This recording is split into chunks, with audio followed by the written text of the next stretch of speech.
Welcome to our tutorial on the variable radius fillet. In the Fillet toolbar, a sub-toolbar of the Dress Up Features toolbar, I'm going to select Variable Radius Fillet. As you see, this dialog window has radius and edge to fillet value options, just like the Edge Fillet command definition window. I'm going to select this edge. I'll enter a radius value of 3/4 of an inch. Hit Tab.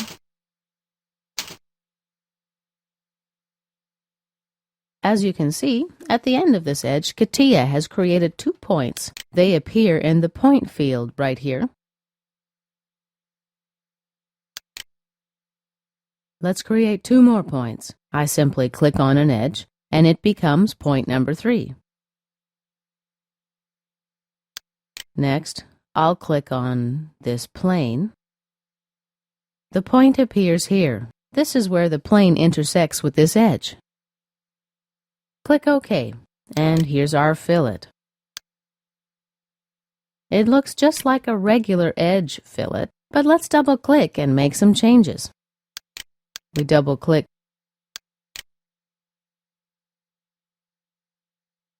Let's double-click on the radius value. Let's enter a new value, 1/4 of an inch this time.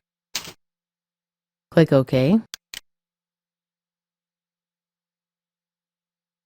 Now let's click on this radius, and we will enter a different value here.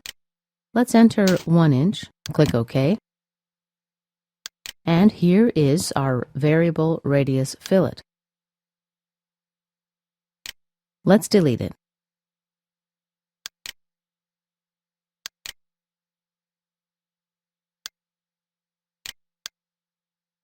Okay. We're going to do another fillet now. Under Edge to Fillet, let's select this edge.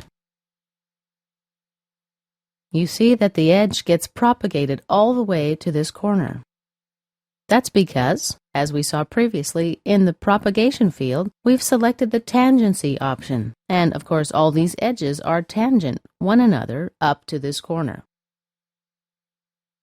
I will enter a 1 inch radius value and click OK.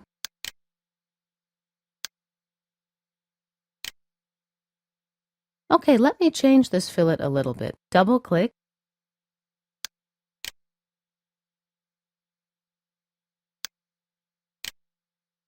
I'm going to unhide this sketch. Right-click to select Hide Show. Now the sketch appears right here. Now let's click More, and we will select the Circle Fillet checkbox. With the spine field active, let's select this line and click OK. As you can see, our fillet has changed. Basically, all of the edges are normal to this line. And this concludes our variable radius fillet tutorial.